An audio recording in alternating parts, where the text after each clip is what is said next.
피치 못해서 온라인으로 들으시는 분들도 환영하고, 또 세계 곳곳에서 선교사님들이 곳곳에서 이렇게 은혜를 받으시는 장면들을 사진으로 보내기도 하는데, 선교사님들도 이렇게 QR코드를 안 찍어도 이렇게 개근 하시는 분들이 계시는가 봐요. 큰 힘이 된다고 그럽니다. 감사하고, 또 이번 집회를 통해서 또 각자에게 주신 은혜를 또 잘 받아서 한 해 동안 승리하시기를 바라겠습니다. 금요일까지 완주를 하도록 하겠습니다. 자, 아버지 집으로 돌아가는 아들은 아주 초조하죠, 사실은. 그래서 나를 품꾼의 하나로 받아달라라고 생각했을 때 이미 그 아들의 마음에 뭐가 엿보이죠. 내가 돌아갈 수 있는 사람은 아니다. 내가 어떻게 아버지 집으로 다시 돌아갈 수 있느냐. 그리고 아버지에게 행한 그의 반역과 그의 불효는 또 크지만 이 먼 나라에서 얼마나 허랑방탕하며 살았습니까? 이렇게 죄라는 종류는 다 지어갔을 거라고요. 지을 수 있는 죄는 다 지어갔다는 말이죠. 밑바닥까지 내려가 봤기 때문에 그 죄가 주는 그 죄에 이끌려 살아갔던 그 삶을 탐닉했던 이 아들이 어떻게 아버지 집으로 다시 돌아가겠느냐. 이 자격지심, 또 내 안에 있는 죄책감, 수치심, 이런 것들이 꽉 내재되어 있는 겁니다. 아무튼 이제 아버지에게로 돌아가는데 아버지가 나를 어떻게 받아줄까 하는 것이 가장 큰 관심사입니다. 나에게 말이라도 거실까? 아니면 아는 체라도 하실까? 이런 생각까지 했겠죠.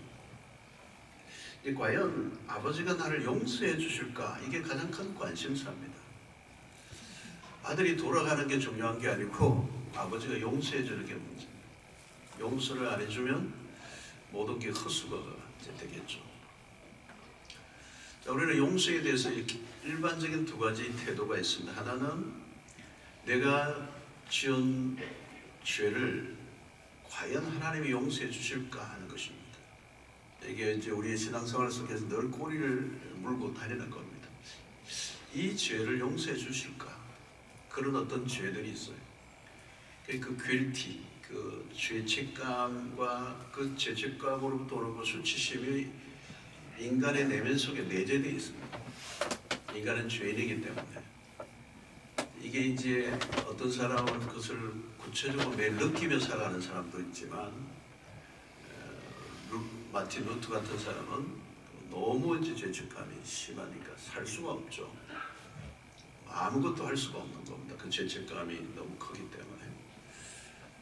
그리고 이 수치심이라고 하는 것이 죄로 인해서 오는 것은 계속 자기 자신을 짓누르는 것입니다. 그래서 내가 지은 죄를 과연 용서받을 수 있을까? 교회를 다니면서도 이 문제가 해결 안 된 분들이 계십니다. 불현듯 떠오르는 죄가 있어요. 그것만 생각하면 갑자기 이제 죽는 거죠. 또 하나는 내가 착하고 어렵게 살았기 때문에 하나님이 나를 받아주실 것이다 라고 생각하는 사람입니다. 내가 착하고 어렵게 살았기 때문에 하나님은 나를 받아주실 것이다. 이게 큰아들의 생각이죠. 큰아들. 얼마나 자기는 착하고 의롭다고 여기고 있는 겁니다. 그런데 둘째 아들의 예를 우리가 살펴보고 있는데 지은 죄가 많아요.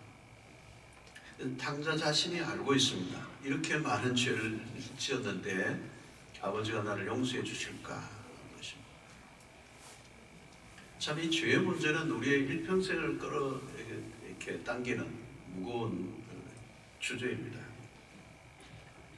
자, 용서를 받아야 아버지 집으로 들어갈 수가 있습니다. 근데 큰아들의 관점에서 이 탕자를 바라보면 그를 용서받을 수 없는 죄인입니다. 아니, 그런 인간은 용서를 받으면 안 됩니다. 나중에 큰아들이 분노하죠. 그런 아들을 받아주는 아버지의 태도에 이제 분노합니다. 일반적인 관점이죠. 이 큰아들의 관점. 죄값은 치러야지. 그래도 용서를 받더라도 죄값은 치러야지. 그리고 이 큰아들의 입장에서 보면 그는 다시 돌아오면 안 되는 인간입니다. 또 돌아오더라도 그가 가진 돈을 다 다시 내놔야 돼. 못 내놓으면, 복귀시키지 않으면, 리펀드 하지 않으면 그만큼 노동을 해야 돼. 자, 이것이 바로 바리새인들이 가지고 있었던 관점이고 율법주의적인 그런 관점입니다. 자, 이 용서의 문제는 오늘 우리에게도 매우 귀중한 주제입니다. 그런데 이 용서는 우리가 어떻게 생각하든, 그리고 율법주의자들이 어떻게 생각하든, 세상이 어떻게 생각하든 중요한 것은 이 용서는 하나님에게 달려있는 것입니다. 자, 돌아온 아들에게 필요한 것은 딱 하나입니다. 용서입니다. 아버지의 용서. 자, 그러면 아버지가 어떻게 그 아들을 대했는가를 우리는 이 한 구절을 보면서 계속 이제 살피고 있습니다. 아버지가 그를 보고 측은히 여겨 달려가 목을 안고 입을 맞추니, 오늘 이 대목입니다. 자, 먼저 눈에 띄는 것은 아들의 목을 안고 입을 맞추고 있는 모습입니다. 이게 무엇을 의미할까요? 이것은 아버지의 용서를 의미하는 것입니다. 아들을 매우 적극적으로 받아들이고 있습니다. 두 팔을 끌어안고 목을 이렇게 끌어안는다는 것은 이게 호응이죠. 호응을 하고 입을 맞추고 있는 거예요. 여러분, 처음 돌아왔을 때 그 마주침 속에서 일어난 일이 매우 중요한 것입니다. 그것이 아버지의 마음을 표현하는 것이기 때문에 그렇습니다. 우리 일반적으로 이런 사람을 만나면 어떻게 해요? 따지고 싶은 거예요. 따지고 싶은 거예요. 일단 앉아봐라. 묻고 싶은 게 좀 많아요. 여러분, 뭘 묻고 싶으세요? 여러분들은 돈은 좀 남아있나? 그동안 뭘 했냐? 뭘 했나? 뭘 하고 살았나? 또 이런 건 또 다짐해야죠. 만날 때 이 다짐해야 돼요. 또 돈 달라고 하지 마. 않기. 너 몰골이 왜 그러냐? 너를 그냥 받아들일 수는 없다. 일단 정리를 좀 하자. 너가 한 행동이 얼마나 심각한 죄인지 아냐? 그리고 무슨 마음으로 다시 돌아오고자 했냐? 이 세상에서 네 보는 풍경입니다. 그러나 아버지는 묻지 않습니다. 이미 용서를 하고 기다리고 있습니다. 무엇을 요구했다는 아들은 돌아올 수 없었습니다. 조건이 없습니다. 아무 조건이 없습니다. 그리고 그게 말할 기회도 안 줍니다. 그냥 만나자마자 끌어안고 입을 맞춰. 조건 없음. 이게 복음인 것이죠. 여러분, 조건을 하나만 걸어도 탕자는 실격입니다. 돌아올 수 없습니다. 탕자는 약점이 너무 많습니다. 흠결이 한둘이 아닙니다. 탕자만이 아니죠, 여러분. 오늘 인간의 모습입니다. 우리가 하나님 앞에 나아가서 우리의 연약함과 흠결을 하나님 앞에 내어놓는다면 우리는 다 끝입니다. 우리에게 복음이 필요한 이유가 여기에 있습니다. 하나님에게서만 경험할 수 있는 은혜. 우리는 죄를 면할 만한 어떤 것도 행한 적이 없습니다. 오직 예수 그리스도의 은혜로 값없이 주어진 용서를 받았습니다. 그런데 이 아버지의 용서는 완전한 것입니다. 아버지는 탕자에게 어떤 이야기도 듣지 않았습니다. 아마 탕자는 아버지가 이런 질문을 하면 나는 이런 대답을 해야지 생각하고 갔을지도 모르는 거예요. 그런데 아들이 말할 텀이 없습니다. 다른 어떤 것도 요구하지 않았습니다. 딱 하나요. 아들아, 말하지 않아도 돼. 돌아왔으면 됐어. 너가 용서를 빌면 내가 용서해 주겠다가 아닙니다. 그래서 아버지의 액션은 이 본문에서 보면 굉장히 기습적입니다. 그냥 끌어안아요. 그리고 입을 맞추는 것입니다. 아버지의 사랑은 너무 컸습니다. 아들은 그 아버지의 품에 안겼습니다. 그가 지은 죄의 총량보다 아버지의 사랑은 훨씬 더 큽니다. 하나님의 사랑은 한계가 없습니다. 아버지의 용서에는 한계선이 없다는 것입니다. 아버지가 먼저 끌어안고 입을 맞추었다는 것은 무엇을 보여줍니까? 늘 용서했다. 이미 용서했다. 용서하지 않으면 내가 널 어떻게 기다리고 있었겠냐. 여러분, 하나님의 용서는 세상의 용서와 다릅니다. 세상은 조건이 있습니다. 세상에서는 용서할 수 없는 일들이 많습니다. 그리고 용서를 하더라도 상당한 대가를 치러야 합니다. 그래 여러분, 자신이 지은 죄에 대한 대가를 치르는 것은 너무도 당연하죠. 그래서 세상은 용서보다 보복이죠. 그래서 피해자가 겪은 만큼의 고통을 그도 겪게 하는 것입니다. 그러나 하나님의 용서는 다릅니다. 아들의 회개가 아버지로부터 사랑을 받는 조건은 아닙니다. 우리는 흔히 용서를 받기 위해 회개해야 한다라고 생각합니다. 물론 회개가 먼저 있고 용서를 받은 사람도 있습니다. 그러나 아버지의 용서가 먼저 있었습니다. 어떻게 그게 가능할까요? 하나님이 그저 용서해 주신 것이 아닙니다. 아들의 죽으심, 그리스도의 십자가는 하나님과 죄인의 관계를 위한 화목제물이 되셨습니다. 그리스도가 갈보리 언덕에 죽으셨을 때 이미 우리의 죄에 대한 용서는 다 이루어진 것입니다. 여러분, 이 완전한 하나님의 용서를 오늘 우리는 모두 받았습니다. 그리스도의 십자가를 믿음으로 받았습니다.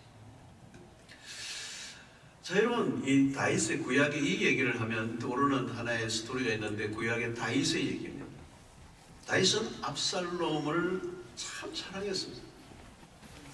그런데 이 가정에 비극적 사건이 시작이 됐죠. 이복 형제들 간에 칼부림이 일어납니다. 그래서 압살롬이 이복 동생인 암논을 죽이죠. 그 일에 다윗이 대노를 합니다. 그러나 세월이 흐르면서 다윗은 그를 용서해 주었습니다. 그러나 문제는 완전한 용서를 해주지 않았습니다. 압살롬은 법적인 용서보다 아버지의 진정한 용서를 해주기를 원했습니다. 그러나 다윗은 아들을 깊이 받아들여 주지 않죠. 다윗은 압살롬을 포옹해 주지는 않습니다. 그래서 압살롬이 조금씩 아버지의 마음으로 더 멀어져 가죠. 결국 사고가 터집니다. 섭섭함이 커져가고 원망이 겹치면서 아버지에게 배신의 칼을 듭니다. 이 반역자로 돌아선 압살롬에게 문제가 있습니다. 그러나 다윗의 불완전한 용서가 화를 키운 것입니다. 불완전한 용서는 용서가 아닙니다. 참된 용서가 아들을 자유하게 합니다. 하나님은 완전한 용서를 베푸시는 분이십니다. 뭔가가 걸려있는, 뭔가 조건을 거는, 뭔가가 좀 완전하지 않는 99%의 용서가 아닙니다. 뭔가 우리가 덧붙여야 되고 뭔가 우리가 좀 더 뭘 해야 그 용서가 완성되는 게 아닙니다. 이미 그리스도의 십자가의 죽으심으로 우리에 대한 용서를 완성해 놓으셨기 때문에 돌아오는 순간 하나님께서 용서를 해주십니다. 자, 오늘 용서를 베푸는 장면을 통하여 우리는 보아야 될 게 하나 있는데 그것이 아버지의 마음입니다. 아직도 그리가 먼데 아버지가 그를 보고 측은히 여겨라고 하는 데 보입니다. 측은히 여겨. 이 아버지가 그 아들을 보는 마음입니다. 측은히 여긴다. 이건 정말 큰 아들과는 너무도 다른 모습이죠. 정죄하고 판단하고 심판하고 그 죄의 무게를 재고 있는 그 큰 아들과는 이 아버지가 다른 게 뭐냐? 아버지는 그를 측은히 여겼다. 여러분, 이 측은히라는 이 단어는 영어로 compassion입니다. compassion. 이제 come은 함께라는 말이고 passion은 고통입니다. 그러니까 compassion이라는 말은 함께 고통하다라는 것입니다. 그러니까 아들이 그 세상 속에서 뒹굴며 고통해 오던 그것을 그 고통의 바깥에서, 그의 절망의 바깥에서, 그 실패와 좌절의 의식의 바깥에서 그를 바라보고 있는 게 아니라 아버지는 그 아들의 고통 안에 같이, 그의 절망과 좌절 안에 같이 들어가게, 이 컴패션이라고 하죠. 여러분, 우리는 이 측은히 여기다, 이 말은 사실은 하나님의 마음입니다. 그래서 컴패션은 우리말로 긍휼이라고 그러죠. 긍휼. 우리는 하나님을 긍휼의 하나님이다. 경상도 사람은 발음이 잘 안 됩니다. 긍휼이 잘 안 되고 긍휼이 됩니다. 긍휼의 하나님. 여러분, 이 단어는 굉장히 중요한 단어입니다. 성경의 창세기부터 요한계시록까지 관통하는 매우 중요한 하나님의 마음을 알리는 중심부에 있는 마음, 긍휼이라고 하는 것입니다. 죄인이 돌아왔을 때 거절하지 아니하시는 그분은 긍휼이 많으신 하나님이시다. 이 긍휼은 먹을 것이 없는 사람에게 먹을 수 좀 반찬을 갖다 주는 정도를 말하지 않습니다. 힘든 사람에게 등을 두드려 주는 정도를 말하지 않습니다. 이 긍휼은 그의 고통 안으로 들어가는 것을 말합니다. 그의 아픔 안으로 들어가는 것을 말합니다. 그와 함께 그가 겪는 고통의 강도를 같이 느끼는 것입니다. 그래서 이 측은히, 이 긍휼이라고 하는 이 단어를 헬라어로는 스프랑크니조마이라는 단어입니다. 이것은 스프랑크논이라고 하는 창자, 내장, 뱃속이라는 단어에서 나왔습니다. 그래서 이것은 창자나 내장이나 뱃속이다. 이런 것은 뭐예요? 우리가 감정이 깊어질 때 내장이 흔들린다 그러죠. 우리 단장이라는 단어를 씁니다. 단장의 슬픔이라는 거. 이거는 창자가 끊어질 듯한 아픔이나 슬픔을 느낄 때 단장의 슬픔입니다. 창자가 끊어지는 것 같다. 내장이 뒤흔들리는 것 같다.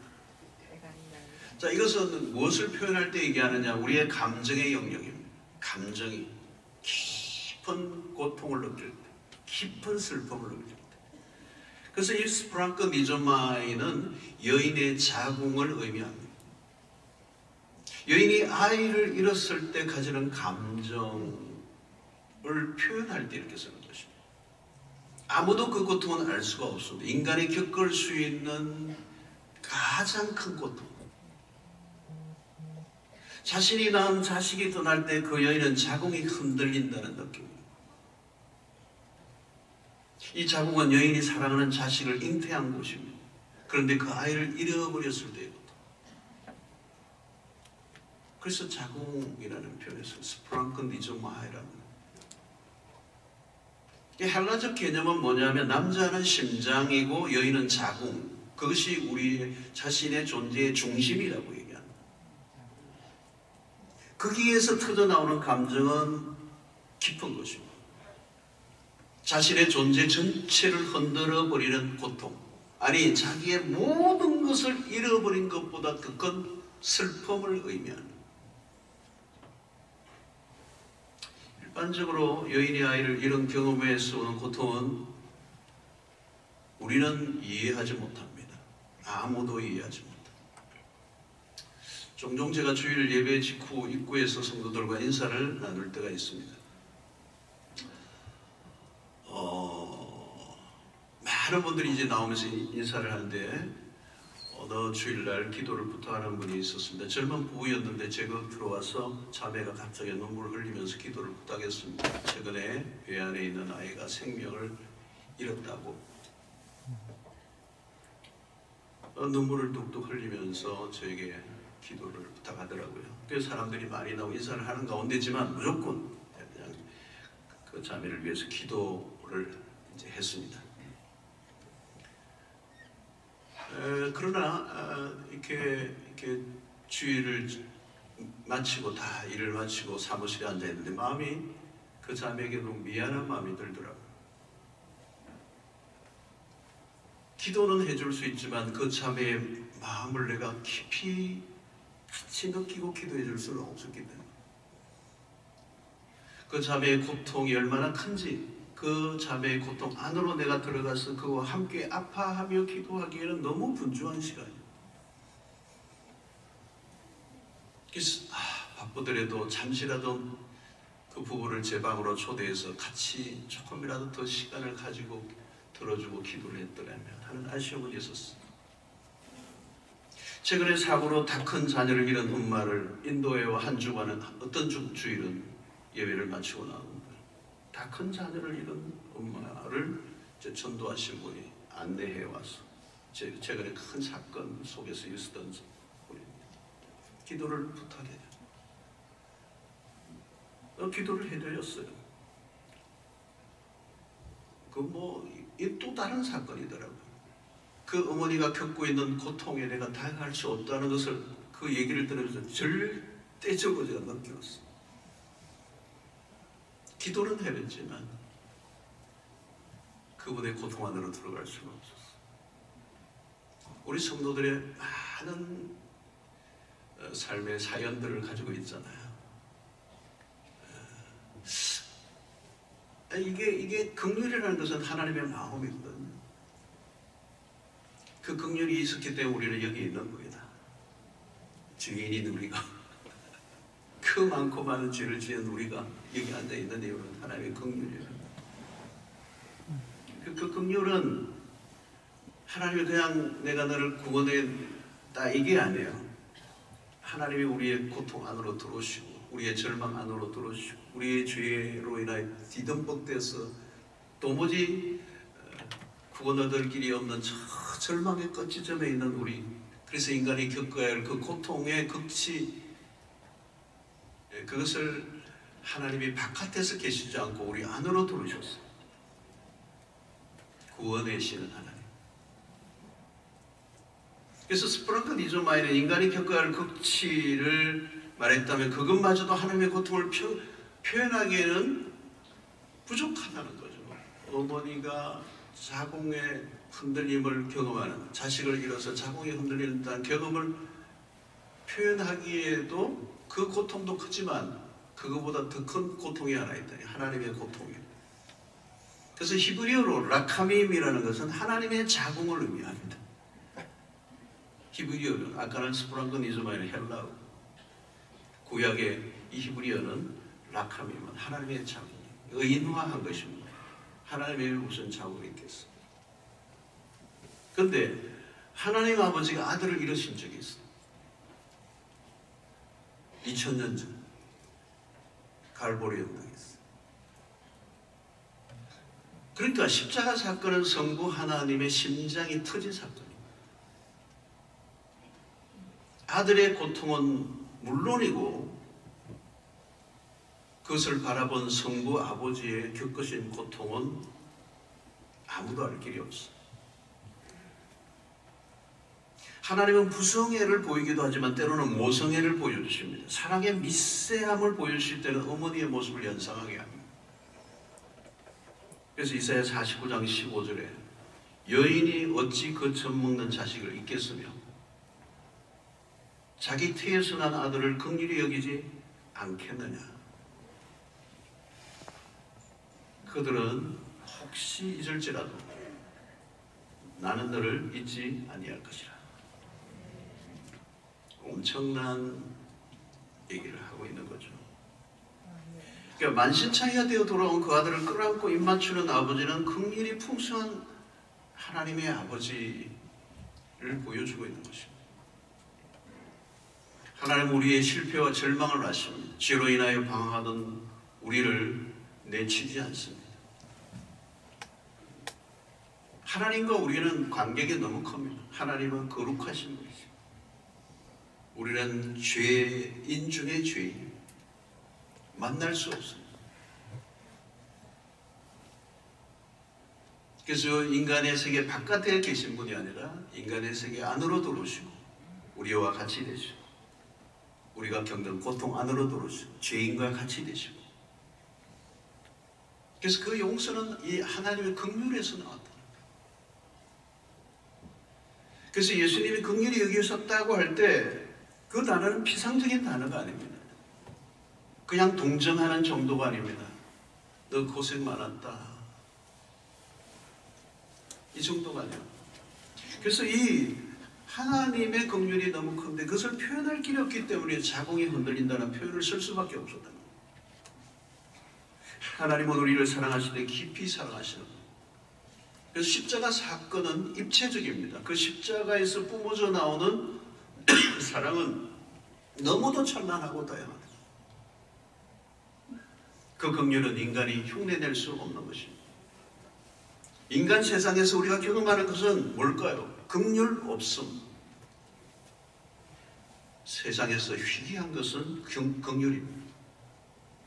긍휼의 하나님은 누구이십니까? 우리에게 그냥 좋은 것을 주시는 분 정도가 아닙니다. 우리의 인간의 육체를 입으시고 우리와 같이 되신 분. 우리가 겪는 모든 고통을 다 체휼하십니다. 하나님이 우리에게 긍휼을 보여주시기 위해 엄청난 대가를 지불하셨습니다. 우리의 모든 슬픔과 수치를 대신 덮어주신 사람. 우리가 그 하나님의 긍휼하심을 입은 자인 것이죠. 그 긍휼하심 안에서 용서가 나온 것입니다. 그리고 이 용서는 완전한 용서이기 때문에 그 용서는 우리에게 회복을 가져다 주는 것입니다.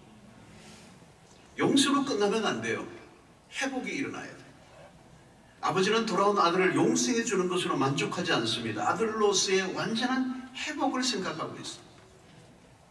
그 회복은 아버지와의 깊은 관계 안으로 들어가는 거예요. 문제는 하나가 있어요. 문제가 뭐냐? 아들을 짓누르고 있는 죄책감과 수치예요.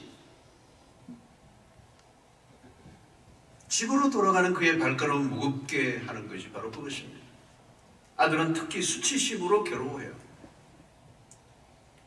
여러분, 이것은 죄로부터 온 것으로 감정의 밑바닥에 깔려 있는데 이 감정이 우리가 마음대로 할 수 없는,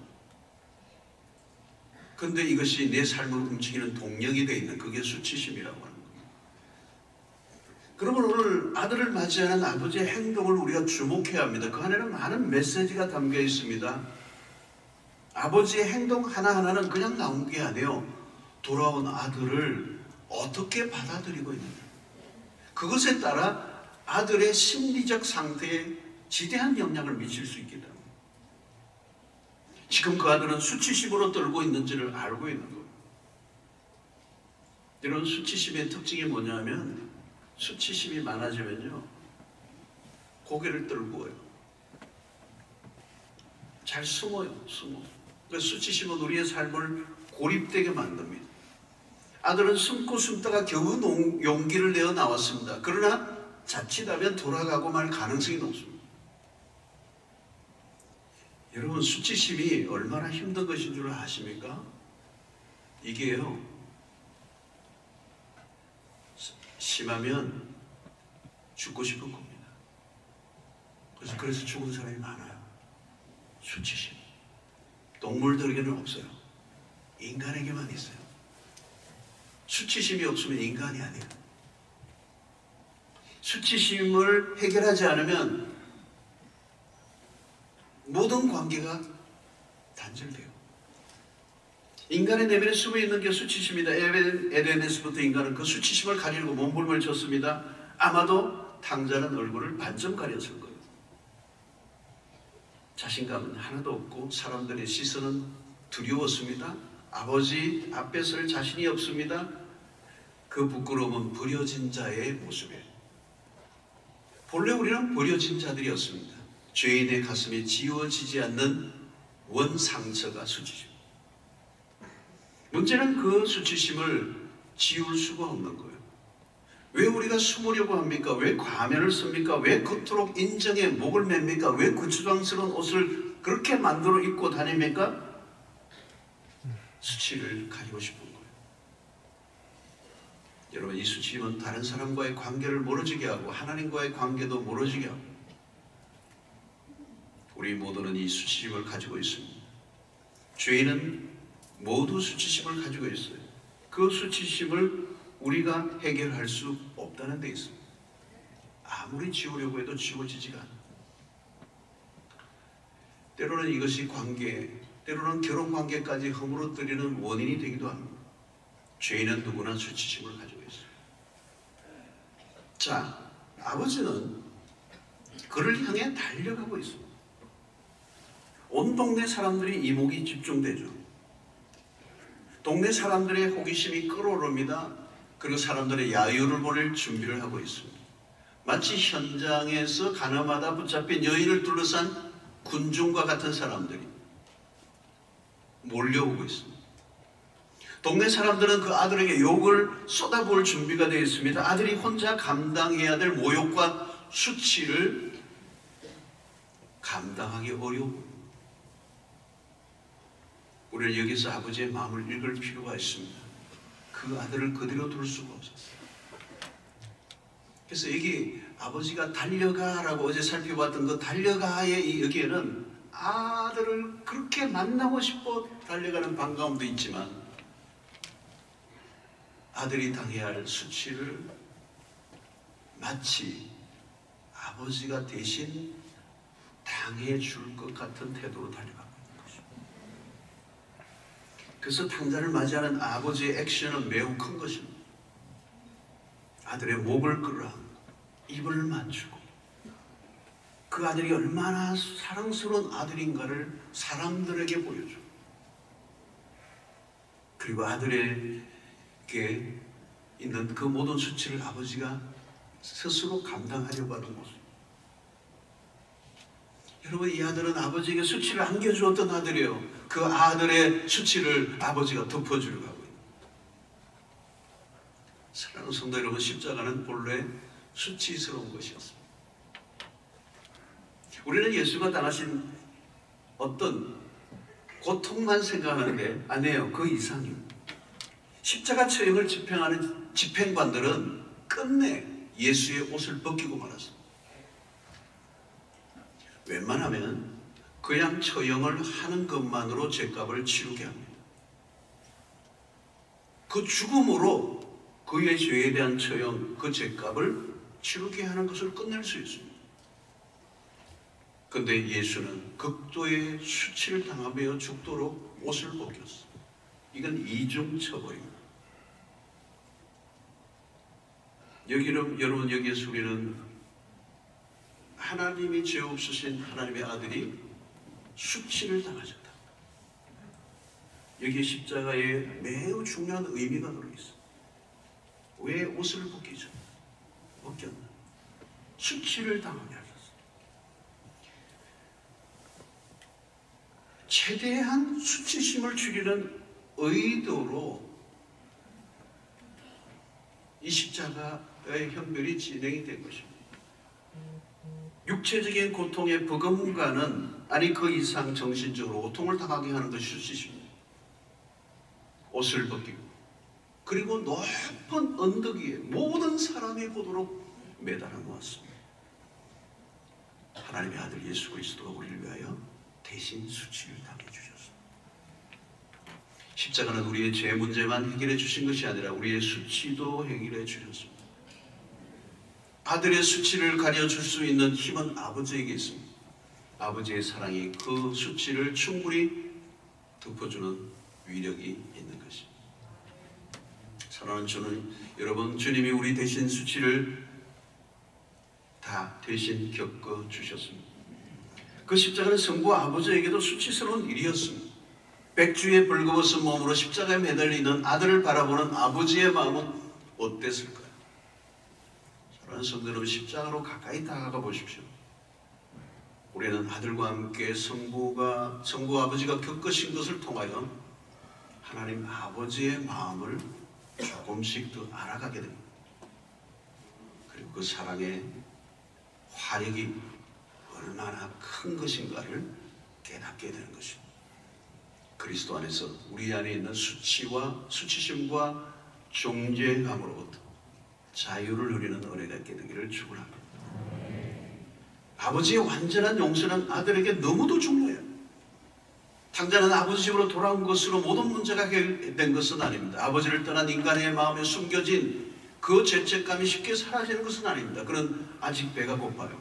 영혼은 굶주려 있습니다. 아버지를 떠나 사는 동안에 그의 영혼은 지칠 대로 지쳐 있습니다. 겉모습만 거지가 아닙니다.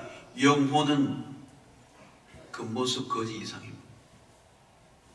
그런 사랑받을 만한 모습을 갖추고 있지 않습니다. 오랫동안 사람들에게 거절받아온 삶입니다. 냉대와 질시가 몸에 배어 있습니다. 여기에 아버지의 태도가 너무도 중요하죠. 그를 끌어안고 입을 맞췄다는 것은 매우 중요한 메시지입니다. 그에게 필요한 것은 용서와 함께 회복입니다. 탕자의 회복은 아버지 집으로의 복귀로 끝나지 않습니다. 그가 아버지의 품에 안기는 것입니다. 이제 아버지가 그를 가슴에 품습니다. 아버지의 아들을 완전히 받아들였고 아들은 그 아버지의 품에 안깁니다. 자, 그런데 오늘 우리가 여기서 하나 놓치지 말아야 할 것은 아버지가 아들에게 입맞췄다는 거예요. 이것은 친밀함의 표현입니다. 받았다라고 하는 걸 끝나지 않고 받아들였다는 것을 끝나지 않고 그 아들과의 관계가 회복되고 그 아들과의 관계를 친밀하다는 표현을 하고 있는 거예요. 여러분, 입을 맞추는 것은요, 대충 친밀하면 입을 맞추지 못합니다. 거리감을 느끼는 사람과 입을 맞추지 못합니다. 사랑은 입맞춤으로 표현되죠. 그것은 억지로 할 수 있는 일이 아니에요. 이것은 매우 자연스러운 행동이에요. 아가스를 시작하는 히브리의 첫 단어가 무엇인 줄 아십니까? 나샤크라는 단어입니다. 내게 입 맞추다. 저는 이 아가스를 설교하고 싶은데 이게 아가스는 어려워요. 근데 놀라워요. 1절부터 그 유진 피스 지은 메시지 성경을 아가스를 한번 읽으면 더 원색적이요. 얼굴에 이 새벽에 하기에는 굉장히 화끈거리는 내용들입니다. 내게 입 맞추다. 솔로몬 아가스 1장 1절 2절 보십시오. 솔로몬의 아가라. 시작이 이렇게 되는 거예요. 내게 입 맞추기를 원하니 내 사랑이 포도주보다 나음이로다. 아버지는 입 맞춤으로 아들에게 사랑을 표현했습니다. 돌아온 아들에 대한 기쁨의 표현이기도 해요. 우리는 여기서 다 다룰 수 없죠. 이 아버지의 기쁨은 목요일이나 금요일날 다루겠죠. 여기서 우리에게 하나 알려주는 건 뭘까요? 여기 드러난 사랑은 아버지의 사랑은 관념적 사랑이 아니라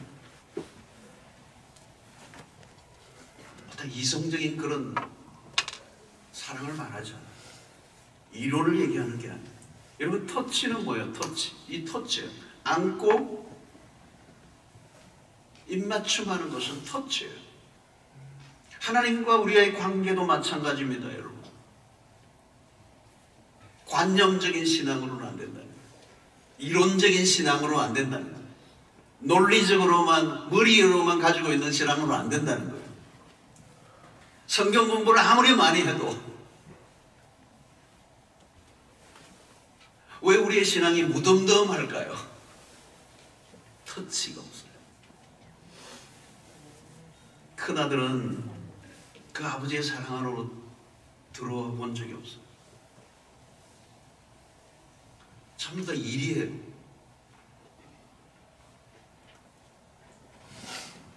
아버지의 친밀한 접촉은 멀어졌던 관계를 가깝게 끌어당기는 역할을 했습니다. 입맞춤은 바디 랭귀지입니다. 아무에게나 입을 맞추지 않습니다. 입을 맞춘다는 것은 강렬한 겁니다. 너와 난 말이다. 그렇게 멀어질 수 있는 관계가 아니란다. 너와 난 특별한 관계야. 입을 맞추는 순간 아버지는 아들과의 관계를 강하게 결속시킵니다. 아들아, 이제 나에게로 깊이 다가와라. 깊이 다가와라. 아들아, 저 먼 나라로 떠났던 아들아, 이제 나에게로 오라. 더 깊이 나와라. 너와 나와의 관계는 특별한 관계란다. 아버지의 안아주고 입을 맞춘 일은 이 아들에게 큰 힘이 되었을 것이다. 죄책감은 사라졌습니다. 그를 칭칭 감고 있던 수치심도 벗어났습니다. 아들아, 난 너가 돌아온 것만으로 충분해. 그렇습니다, 여러분. 아버지에게 아들이 돌아온 것만으로 충분해요. 탕자의 몰골은 말이 아닙니다. 탕자의 온몸에는 악취가 풍깁니다. 그게 몰골을 보면 가까이 하긴 거북합니다. 사랑받을 만한 조건은 하나도 눈에 띄지 않습니다.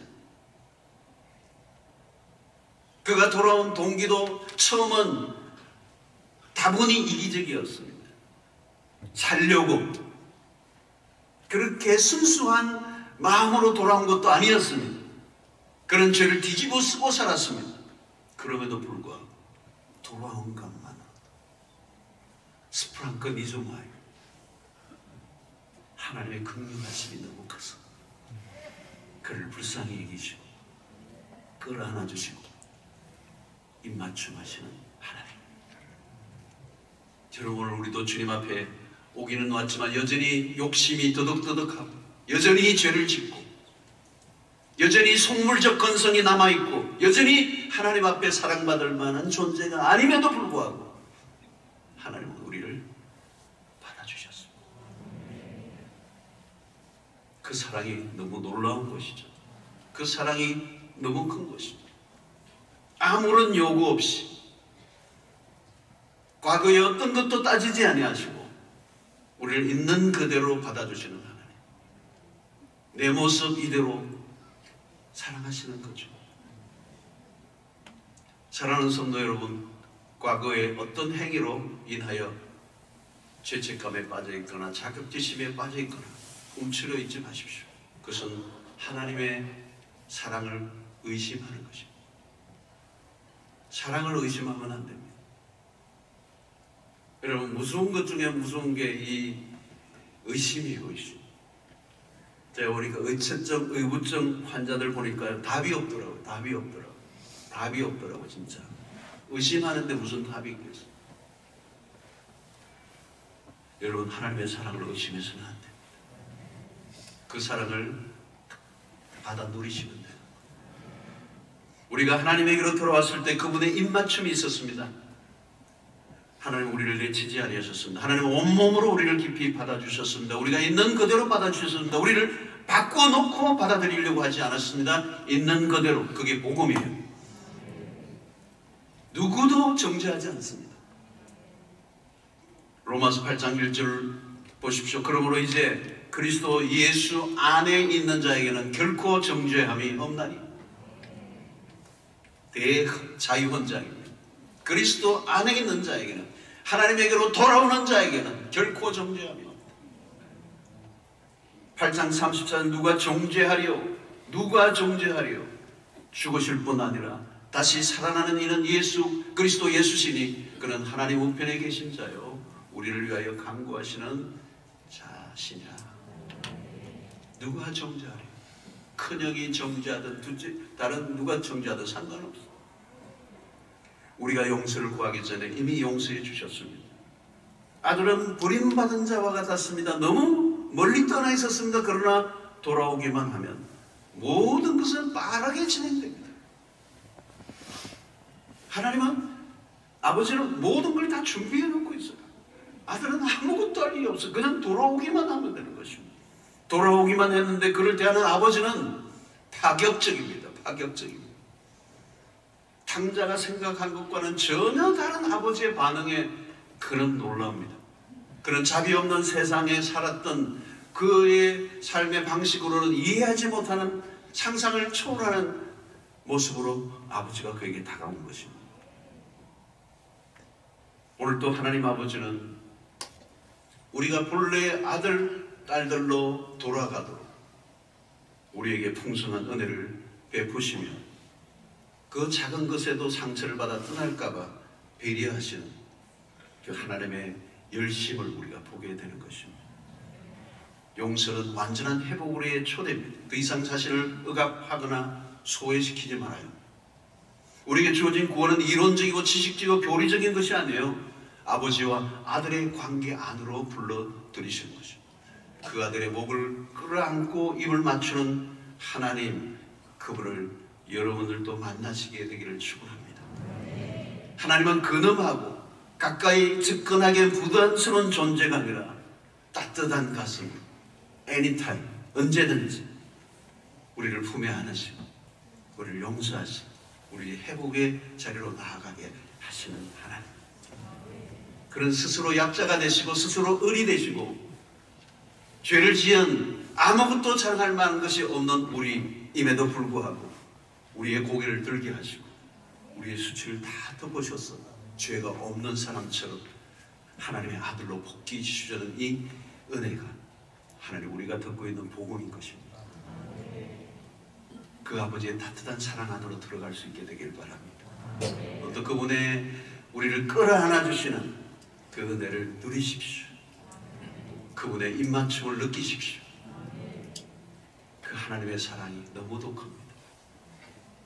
그 하나님의 심장이 터질 듯한, 하나님의 자궁이 흔들리는 듯한 그 고통을 겪으시며 우리의 절망과 고통 안으로 들어오셔서 우리를 품으시고 사랑하시고 구원해내시고 하나님의 자녀가 되게 하시고 그 자녀의 풍성함을 누리게 하시는 그 은혜가 여러분들의 삶에 회복되는 이번 기회가 되기를 주의 이름으로 축원합니다. 여러분들 안에 있는 정죄감과 여러분들 안에 있는 수치심과 여러분들 안에 있는 모든 하나님과의 나와의 관계를 가로막고 있는 모든 그 장애물들을 하나님이 다 제거해 주셨다는 사실을 기억하시고 당당하게 하나님의 아들로 복귀하는 역사가 있게 되기를 축원합니다. 자, 말씀을 생각하며 우리 함께 기도하며 나아가도록 하겠습니다. 서근히 여겨 긍휼하신 하나님, 긍휼이 풍성하신 하나님, 그분이 우리에게 달려오고 계십니다.